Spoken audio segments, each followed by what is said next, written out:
இன்றைய செய்திகள். தமிழக அரசு வெளியிட்ட முக்கிய அதிரடி அறிவிப்புகள் மற்றும் தலைப்பு செய்திகள். தேர்தலில் புதிய அரசியல் கலாச்சாரத்தை ஏற்படுத்தியுள்ளார் முதல்வர் விஜய். புகழேந்தி பேட்டி. தற்போதைய அரசியல் சூழல் குறித்து பேசியுள்ள புகழேந்தி அவர்கள், சாதி, மதம் மற்றும் பணப்பட்டுவாடா போன்ற முறைகேடுகளை ஒரு தேர்தலிலே முடிவுக்கு கொண்டு வந்த பெருமை முதலமைச்சர் விஜயையே சாரும் என குறிப்பிட்டுள்ளார். மேலும் அனைத்து தலைவர்களையும் ஒரு அணியில் ஒருங்கிணைத்துள்ள அவரின் புகழை பொறுத்து கொள்ள முடியாமலே திமுக தரப்பில் விமர்சனங்கள் எழுந்து வருவதாகவும் அவர் சாடியுள்ளார்.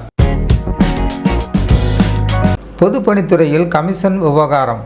ஒப்பந்ததாரரும் எம்எல்ஏவுமான RS முருகன் அவர்கள் பகீர் குற்றச்சாட்டு. முந்தைய திமுக ஆட்சி காலத்தில் பொதுப்பணித்துறை நடைபெற்ற டெண்டர் மற்றும் முறைகேடுகள் குறித்து பேசியுள்ள எம்எல்ஏவும் ஒப்பந்ததாரருமான RS முருகன் அவர்கள், அமைச்சர் வேலு எத்தனை சதவீதம் கமிஷன் பெற்றார் என்பது தனக்கும் அவருக்கும் நன்றாகவே தெரியும் என திடுக்கிடும் தகவலை வெளியிட்டுள்ளார். உச்சிப்புள்ளி காவல் எல்லைக்குட்பட்ட பகுதியில் அதிரடி. 297 கிலோ கஞ்சா பறிமுதல், 2 கைது. ராமநாதபுரம் மாவட்டம் உச்சிப்புள்ளி காவல் நிலையத்துக்குட்பட்ட கடலோர மற்றும் இதர பகுதிகளில் காவல்துறையினர் நடத்திய தீவிர வாகன தணிக்கையில் சட்டவிரோதமாக கடத்த முயன்ற சுமாராக 297 கிலோ எடையுள்ள கஞ்சா பொட்டலங்கள் பறிமுதல் செய்யப்பட்டன. இச்சம்பவம் தொடர்பாக 2 கைது செய்யப்பட்டு விசாரணை நடைபெற்று வருகிறது. வீட்டின் பத்திரத்தை பிடித்து வைத்து மோசடி. SP அலுவலகம் முன்பு மூதாட்டி தர்ணா. கன்னியாகுமரி மாவட்டம் நாகர்கோவில் அருகே முதியவருக்கு கடன் வழங்குவது போன்ற நாடகமாடி அவரது வீட்டின் பத்திரத்தை பறித்து கொண்டு சொத்தை அபகரிக்க முயன்ற நபர் மீது நடவடிக்கை கோரி மூதாட்டி ஒருவர் SP அலுவலகம் முன்பு காத்திருந்த நிலையில் உடனடியாக சம்பந்தப்பட்ட நபர் மீது உரிய நடவடிக்கை எடுக்கப்படும் என போலீசார் உறுதியளித்துள்ளனர். தாவேகா கூட்டணி வாய்ப்பை எடப்பாடி தவறவிட்டு விட்டார். அதிமுக மூத்த தலைவர்கள் அதிருப்தி. கட்சியின் எதிர்கால நலனை கருத்தில் கொள்ளாமல் தாவேகாவுடன் இணக்கமான கூட்டணியை அமைக்கும் பொன்னான வாய்ப்பை அதிமுக தலைமை, குறிப்பாக எடப்பாடி பழனிசாமி தவறவிட்டு விட்டதாக கட்சியின் மூத்த தலைவர்கள் வெளிப்படையாகவே தங்கள் அதிருப்தியும் குற்றச்சாட்டுகளையும் பதிவு செய்துள்ளனர். சக்கர வியூகத்தில் சிக்கியுள்ள நாட்டின் இளைய சமுதாயம். ராகுல் காந்தி கருத்து. நாட்டின் மிகப்பெரிய பலமாக விளங்கும் இளைஞர் சக்தி தற்போதைய பொருளாதார மற்றும் சமூக சூழலில் பலவிதமான சிக்கல்களிலும் நவீன அரசியல் வியூகங்களிலும் மாட்டிக்கொண்டு அவதிப்பட்டு வருவதாக நாடாளுமன்ற உறுப்பினர் ராகுல் காந்தி கவலை தெரிவித்துள்ளார். எடப்பாடி பழனிசாமிக்கு முன்னாள் அமைச்சர்கள் கடிதம். நீக்கப்பட்டவர்கள் விவகாரத்தில் அதிருப்தி. அதிமுக பொதுச்செயலாளர் எடப்பாடி பழனிசாமிக்கு SP வேலுமணி மற்றும் நத்தம் விஸ்வநாதன் உள்ளிட்ட முன்னாள் அமைச்சர்கள் எழுதியுள்ள கடிதத்தில் செயற்குழு மற்றும் பொதுக்குழு உறுப்பினர்களை நீக்கிய முடிவை மறுபரிசீலனை செய்ய வேண்டும் என்றும், தாவேகா கூட்டணி வாய்ப்பை நழுவவிட்டதால் கட்சிக்கு ஏற்பட்ட பல கோடி ரூபாய் இழப்பு குறித்தும் கடுமையான விமர்சனங்களை முன்வைத்துள்ளார். மேற்கத்திய உணவு பழக்க வழக்கம். பெருங்குடல் புற்றுநோயை அதிகரிக்கலாம். புதிய மருத்துவ ஆய்வு தகவல்.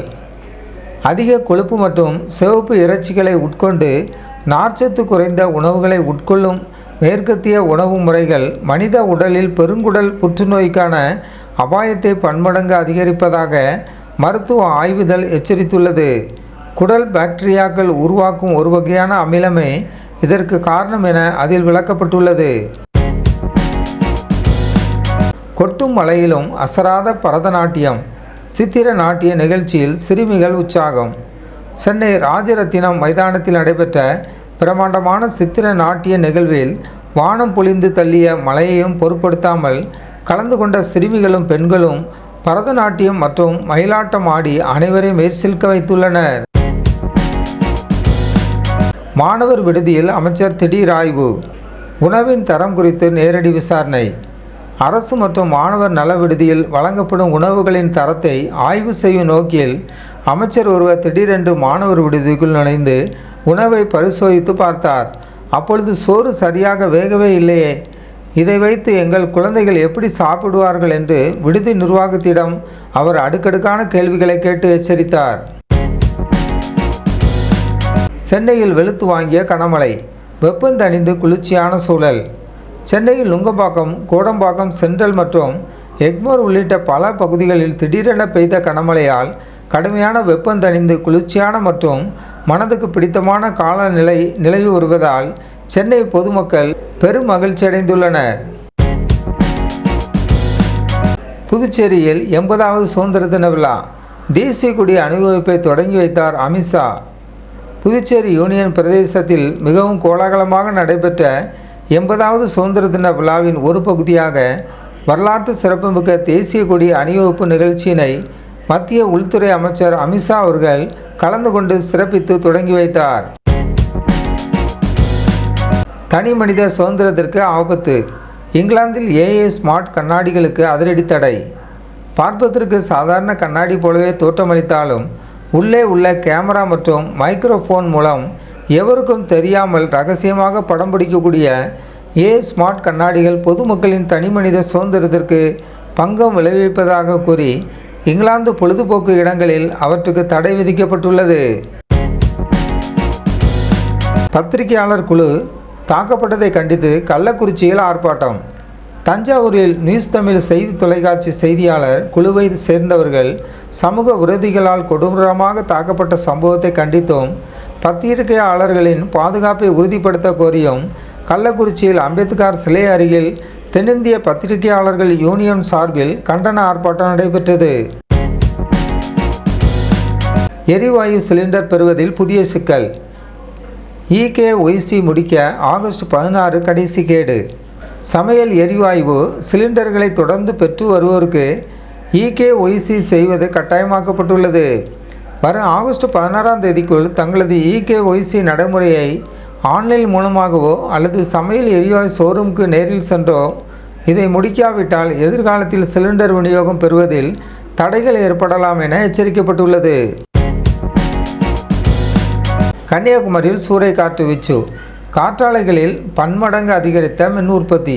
கன்னியாகுமரி மாவட்டத்தின் ஆரல்வாய்மொழி, முப்பந்தல் மற்றும் குமாரபுரம் உள்ளிட்ட சுற்றுவட்டார பகுதிகளில் கடந்த சில நாட்களாக வீசி வரும் பலத்த சூறைக்காற்றின் காரணமாக அங்குள்ள காற்றாலைகள் மூலம் உற்பத்தி செய்யப்படும் மின்சாரத்தின் அளவு 2 மடங்களாக உயர்ந்துள்ளது. சென்னை உயர்நீதிமன்றத்துக்கு 15 புதிய நீதிபதிகள் நியமனம், தலைமை நீதிபதி பதவி பிரமாணம். சென்னை உயர்நீதிமன்றத்தின் நீதிபதிகள் எண்ணிக்கை உயர்த்தும் வகையில் புதிதாக நியமிக்கப்பட்ட 15 நீதிபதிகளுக்கும் தலைமை நீதிபதி சுஸ்ருத் அரவிந்த் தர்மாகாரி பதவி பிரமாணம் செய்து வைத்தார். இவர்களின் வருகையுடன் உச்சநீதிமன்ற நீதிபதிகளின் மொத்த எண்ணிக்கை 66ஆக உயர்ந்ததுடன் காலி இடங்களின் எண்ணிக்கையும் கணிசமாக குறைந்துள்ளது. எடப்பாடியார் யார் என்பதில் வெளிப்படையாக கருத்து, அன்புமணி ராமதாஸ் மீது அரசியல் தாக்குதல். தமிழக அரசியலில் யார் யாரை ஏமாற்றுகிறார்கள் என்பது குறித்தும் எதிர்க்கட்சிகள் மீது சுமத்தப்படும் குற்றச்சாட்டுகள் குறித்தும் பேசிய பிரமுகர் ஒருவர் பாமக தலைவர் அன்புமணி ராமதாஸ் எட்டப்பர் என வெளிப்படையாக ஒப்புக்கொண்டு விட்டதாகவும் பாஜகவின் உத்தரவுப்படி அவர் அரசியல் அசைன்மெண்ட்களை செய்து வருவதாகவும் கடுமையாக விமர்சித்துள்ளார். மேகதாது அணை விவகாரம், அனைத்து கட்சி கூட்டத்தை கூட்ட வேண்டும், மு. வீரபாண்டியன் கோரிக்கை. தமிழகத்தின் முக்கிய நீராதாரம் மற்றும் விவசாய நலனை காக்கும் பொருட்டு மேகதாது அணை விவகாரத்தில் தமிழக அரசு உடனடியாக அனைத்து கட்சி கூட்டத்தை கூட்டி அனைத்து கட்சிகளின் ஆலோசனைகளையும் பெற்று வலுவான செயல் திட்டத்தை உருவாக்க வேண்டுமென இந்திய கம்யூனிஸ்ட் கட்சியின் மாநில செயலாளர் மு. வீரபாண்டியன் வலியுறுத்தியுள்ளார். பிறந்தநாள் விழாவில் சுவாரஸ்யம், நாட்டாமை குடும்பம் என பச்சை குத்தி கொள்ள சரத்குமார் அறிவுரை.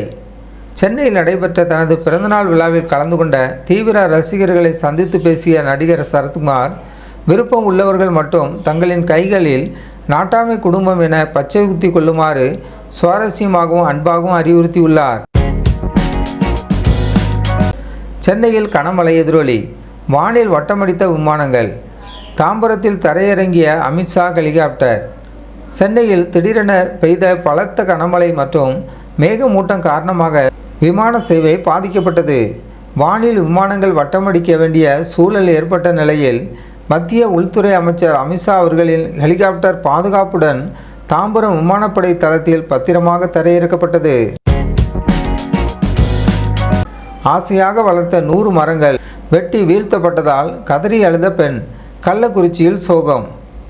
கள்ளக்குறிச்சி பகுதியில் பல ஆண்டுகளாக தான் சொந்தமாக வளர்த்து பராமரித்து வந்த சுமார் 100க்கும் மேற்பட்ட மரங்கள் திடீரென்று வெட்டி சாய்க்கப்பட்டதை கண்டு அதிர்ச்சியடைந்த பெண் ஒருவர் கதறி அழுது தனது வேதனையை வெளிப்படுத்திய சம்பவம் அப்பகுதியில் பெரும் சோகத்தையும் பரபரப்பையும் ஏற்படுத்தியுள்ளது. சென்னை முதல் திருச்செந்தூர் வரை பயணம். அமைச்சர் அனிதா ராதாகிருஷ்ணனுக்கு திடீர் உடல்நலக்குறைவு. சென்னையிலிருந்து திருச்செந்தூர் பயணமாக சென்ற அமைச்சர் அனிதா ராதாகிருஷ்ணன் அவர்களுக்கு பயணத்தினிடையே திடீரென உடல்நலக்குறைவு ஏற்பட்டதை அடுத்து உடனடியாக அருகில் உள்ள மருத்துவமனையில் அனுமதிக்கப்பட்டு தேவையான சிகிச்சைகள் அளிக்கப்பட்டு வருகின்றன.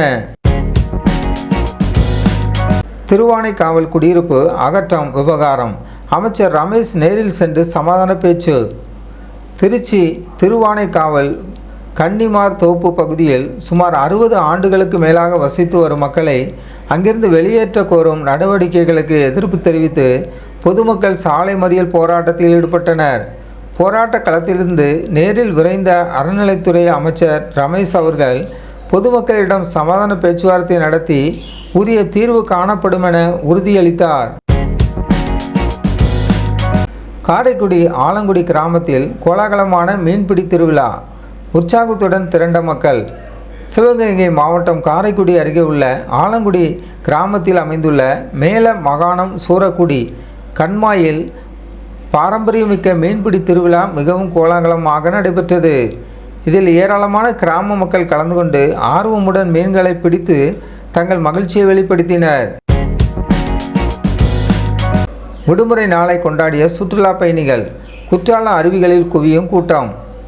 விடுமுறை தினத்தை முன்னிட்டு தென்காசி குற்றால அருவிகளில் சுற்றுலா பயணிகளின் வருகை அலைமோதியது. குடும்பமாக வந்து குளித்து மகிழ்ந்த மக்கள் அருவியில் கொட்டும் தண்ணீரில் நனைந்து தங்களது விடுமுறை நாட்களை மிகவும் உற்சாகமாக கொண்டாடினர். பழனியில் மீண்டும் அரங்கேறிய நில மோசடி. ரூபாய் 2 கோடி மதிப்புள்ள மடத்து நிலம் வெறும் ரூபாய் 9 லட்சத்திற்கு பதிவு. திண்டுக்கல் மாவட்டம் பழனி பழைய ஆயக்குடியில் அமைந்துள்ள கன்னிகா பரமேஸ்வரி அம்மன் மடத்திற்கு சொந்தமான சுமாராக 2 கோடி ரூபாய் சந்தை மதிப்புள்ள சொத்து அறநிலைத்துறை உதவி ஆணையரின் உத்தரவை மீறி வெறும் 9 லட்சம் ரூபாய் விலைக்கு தனிநபர் பெயரில் மோசடியாக பத்திரப்பதிவு செய்யப்பட்டுள்ளதாக புகார்கள் எழுந்துள்ளன. விசிக நிர்வாகி சங்கத்தமிழன் மீதான ஒழுங்கு நடவடிக்கை ரத்து. தலைவர் திருமாவளவன் அறிவிப்பு. விடுதலை சிறுத்தைகள் கட்சியின் வளர்ச்சியை முன்னிறுத்தியும் கட்சிக்குள் ஒற்றுமையை வலுப்படுத்தும் நோக்கத்துடனும் விசிக நிர்வாகி சங்கத்தமிழன் மீது இதற்கு முன்பு எடுக்கப்பட்டிருந்த ஒழுங்கு நடவடிக்கைகளை முழுமையாக ரத்து செய்வதாக கட்சி தலைவர் தொல் திருமாவளவன் அதிகாரப்பூர்வமாக அறிவித்துள்ளார். தமிழ்தாய் வாழ்த்து எப்பொழுதுமே முதலிடம்.